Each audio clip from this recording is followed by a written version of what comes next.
IMA জাহিলিয়া থেকে বর্বরতার যুগ হয়ে গেছে এখনকার যুগ। একই ফ্ল্যাটের ভিতরে ৩ মেয়েকে জবাই করে মাকে হত্যা করে রেখে যায় দুর্বৃত্ত। দেখতে থাকুন, আমাদের পাশে থাকুন ৫৩ নিউজ চ্যানেল।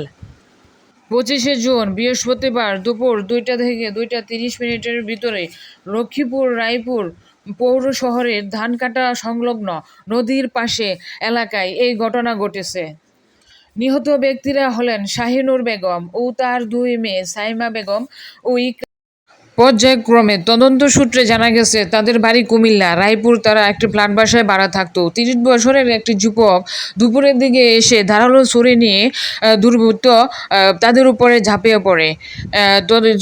এলাকাবাসী তারপর সেই যুবককে আটক করে এবং গণধুলাই দিয়ে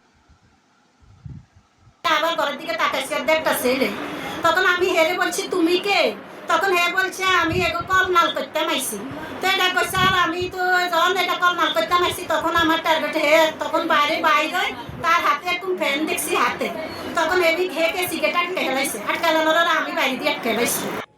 নিহত ব্যক্তিরা হলেন শাহিনুর বেগম, তার ২ মেয়ে সাইমা বেগম এবং ইকরা বেগম, আর তার আরেক মেয়ে সিফা বেগম আশঙ্কাজনক বলে জানিয়েছে মেডিকেল অফিসার। এলাকার স্থানীয় লোকদের তদন্তের সূত্রে জানা যায় শাহিনুর বেগম মূলত কুমিল্লা তাদের বাড়ি। তারা এখানে রায়পুরে ভাড়া থাকতেন। তদন্ত সূত্রে জানা যায় তাদের বাড়ি কুমিল্লা, তারা রায়পুরে ভাড়াটে হিসেবে বসবাস করতেন। এখানে অনেক দিন যাবৎ তারা বসবাস করতেন। ৩০ বছরের একজন যুবক ধারালো ছুরি হাতে নিয়ে দুপুরবেলা তাদের উপরে ঝাঁপিয়ে পড়ে। পরবর্তী ঘটনাস্থলে তাকে কুপিয়ে হত্যা করে রক্তাক্ত অবস্থায় পালিয়ে যায়। কিন্তু সে এতই হতভাগ্য যে পালাতে পারেনি। সেই যুবককে এখানকার এলাকার লোকেরা, স্থানীয় লোকেরা ধরে গণধুলাই দিয়ে তাকে পুলিশের হাতে হস্তান্তর করে। এই ঘটনায় এলাকায় স্থানীয়দের মধ্যে চরম উত্তেজনার সৃষ্টি হয়।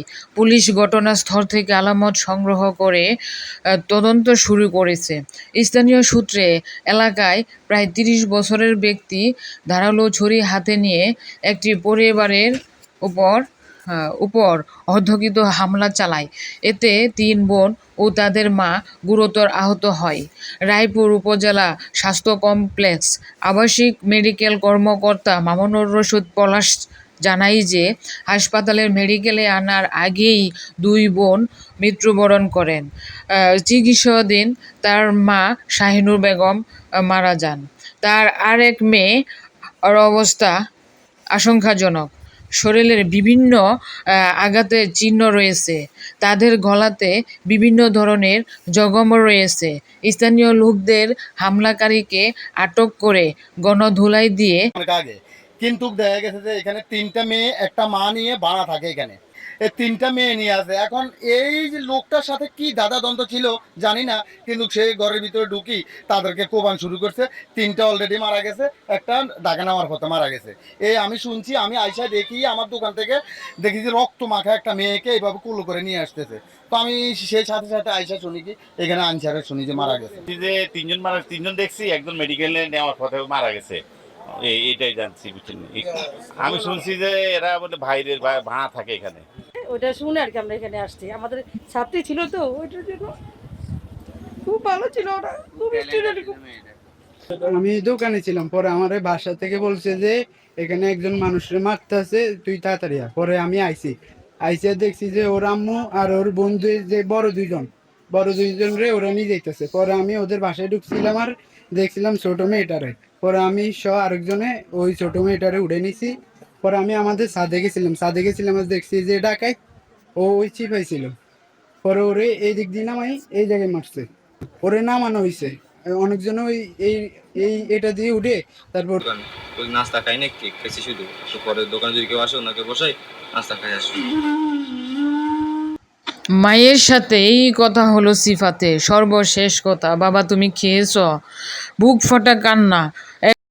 ছোট্ট এই জুনায়েতের পৃথিবীতে আর কিছুই রইল না। 7 বছর আগে বাবাকে হারিয়েছে। একটি দুর্ঘটনায় বিদ্যুৎপৃষ্ট হয়ে সিফাতের বাবা মারা যায়। 3 বোন আর মাকে নিয়ে তার পৃথিবীর গড়া পরিবার ছিল, সংসার ছিল। একটি আচমকা জমকা হাওয়া এসে তার সেই ছোট্ট পরিবার সংসারটি এলোমেলো হয়ে গেছে, লণ্ডভণ্ড হয়ে গেছে, তছনছ হয়ে গেছে তার গোটা পৃথিবী। সে আজ কাকে নিয়ে বাঁচবে? তার বুক ভরা কান্না, হাহাকার, যেন পশু পাখির চোখ দিয়েও পানি পড়তেছে। এমনই একটি ঘটনা জুনায়েদ ছোট্ট শিশুটির জীবনে ঘটে গেছে। সে এখন কি নিয়ে বাঁচবে, কাকে নিয়ে বাঁচবে? কান্নায় ভেঙে পড়ছে পৃথিবী, কান্নায় ভেঙে পড়ছে তার হৃদয়। সকল এলাকাবাসীর কাছে প্রশ্ন রইল, এই পিতাহারা, মাহারা, বোনহারা, এতিম, অসহায় ছোট্ট সিফাত, সে কিভাবে বাঁচবে? সে কেমন করে বাঁচবে? যে মারছে ও তো বেশি না, কার থেকে জানা যাবে। বসুন্ধরাটা চারটি খুন করা কি সম্ভব কিনা আমরা বিষয়টা নিয়ে আসলে আমরা ধোঁয়াশার মধ্যে আছি। আমাদের এলাকাবাসী এবং আমাদের একটাই দাবি, যা আমরা এই খুনের সাথে আর কেউ আছে কিনা বা এটা খুনটা কি কারণে করা হয়েছে, আমরা আশা করব পুলিশ প্রশাসন এবং অন্যান্য প্রশাসন যারা আছেন তারা আমাদেরকে খুনি নির্দিষ্ট কারণ এবং খুনির সাথে আর কেউ জড়িত আছে কিনা এটা আমাদেরকে খতিয়ে দেখে আমাদেরকে জানাবে। আক্তার শিফা 10 বছর, হাফিজা আক্তার ইকরা 17 বছর, সাইমা আক্তার 21 বছর এবং শাহিনুর বেগম 35 বছর। তো এদের প্রত্যেকেরই আঘাতের চিহ্ন ছিল, বিশেষ করে এদের মাথায় আঘাতের চিহ্ন ছিল, তারপর হাতে আঘাতের চিহ্ন ছিল এবং বুকে আঘাতের চিহ্ন ছিল, ধারালো অস্ত্রের আঘাতের চিহ্ন ছিল। প্রাথমিকভাবে আমরা আমাদের সুরতাল রিপোর্টে ভেজাইনাল সোয়াবের কালেকশন করার কথা বলা হচ্ছে। আমরা ভেজাইনাল সোয়াব কালেকশন করেছি, সেটা আমরা রিপোর্ট পাওয়ার আগ পর্যন্ত কিছু পাওয়া যাচ্ছে না। পুলিশ বলছে ঘটনার তদন্ত চলছে। লাশ ময়না তদন্তের শেষে আত্মীয় স্বজনদের হাতে হস্তান্তর করা হয়েছে। তদন্ত করতেছি। এখন তো যে সাসপেক্ট অ্যাকিউজড সেও মারা গেছে, ভিকটিম সেও মারা গেছে, যার কারণে এর ক্লু উদ্ঘাটন করতে একটু সময় লাগতেছে। ইনশাল্লাহ আমরা বিস্তারিত তদন্তে ক্লু উদ্ঘাটন করতে পারবো। আমরা ওখানে একটা হত্যাকাণ্ডের ফরেন্সিক টিম ওখানে গেছে, সিআইডির ফরেন্সিক টিম, পিবিআই টিম।